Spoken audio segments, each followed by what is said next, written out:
Welcome back to America Decides. Thanks so much for staying with us. Bird flu, as it is called, is spreading through thousands of animals and has reached some humans. The Centers for Disease Control and Prevention has tracked 70 cases thus far and 1 death in the United States. Around 700 people have been laid off from the CDC in recent weeks due to cuts from the Trump administration.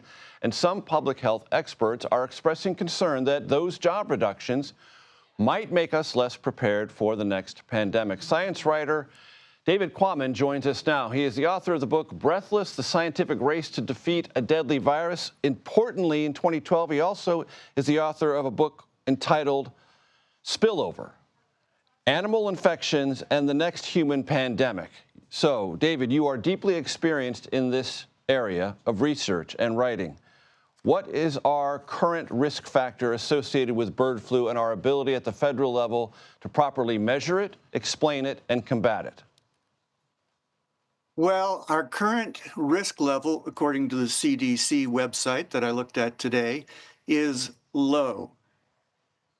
The issue is how easy is it for that risk level to move from low to high in a minute, in a day, in 2 days.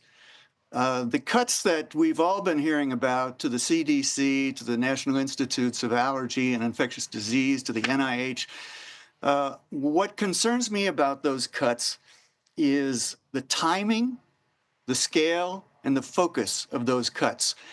As you mentioned, we are living in a rain of bird flu coming down out of the skies from wild birds onto poultry farms in the U.S., onto dairy farms in the U.S. now, as well as a lot of other outbreaks around the world. It's a really bad time for us to be reducing our capacity for scientific research, vaccine development, and public health measures. And David, in that regard, I've read and talked to experts about bird flu who say one of the problems right now is we are not aggressively enough testing in various states to understand exactly how widespread this problem may be. We don't even know what we don't know yet, and because we don't know, we haven't made any decisions about ramping up vaccines to be prepared. Do those things concern you as well? Absolutely. Those are high concerns for me. How much are we testing poultry workers who are exposed to bird flu when they work with hundreds and thousands of birds? How much are we testing dairy workers who are exposed to bird flu in all of the more than 900 dairy herds in the U.S. that have bird flu circulating in the cows? How much are we testing milk? How much are we testing the cows themselves? All of this should be very intensively tested, and it is not being done. There has just been a second strain of bird flu found in cows just in recent weeks, independently spilled over from wild birds into cows, and we know almost nothing about where it is and what it's doing. And David, remind the audience of the risk factor of viruses that move through animals and then mutate into humans and the potential difficulty of treating humans so infected. Well, Major, this is where most of our infectious diseases come from. 70% of our infectious disease in the strict recent sense come from other animals, come from mostly wild animals.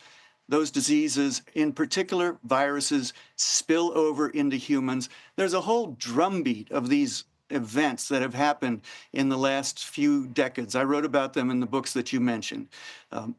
Ebola virus, Marburg virus, SARS-1 in 2003, Nipah virus in 1998, Hendra virus in 1994, and others. Marburg virus, coming out of wild animals, getting into humans, novel viruses that haven't been seen in humans before, for which we need to respond. One way we respond is by developing vaccines as quickly as possible, and that's what saved millions of lives in the COVID-19 pandemic. We developed vaccines against COVID-19 at a record pace, and it was one of the few things that was done really, really well during the COVID pandemic. And David, we have about a minute left. When COVID struck, there was a consensus. Oh my gosh, we were flat-footed. We're never going to be this flat-footed again. If I'm hearing you correctly, with bird flu, our feet are flat. Our feet are flatter than ever. I'm really concerned.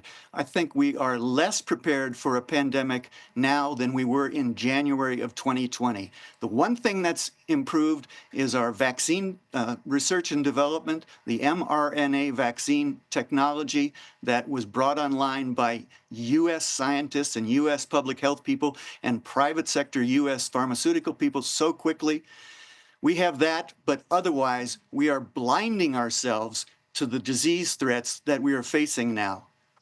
David Quammen, thank you very much for your time and your expertise, sir. I appreciate it.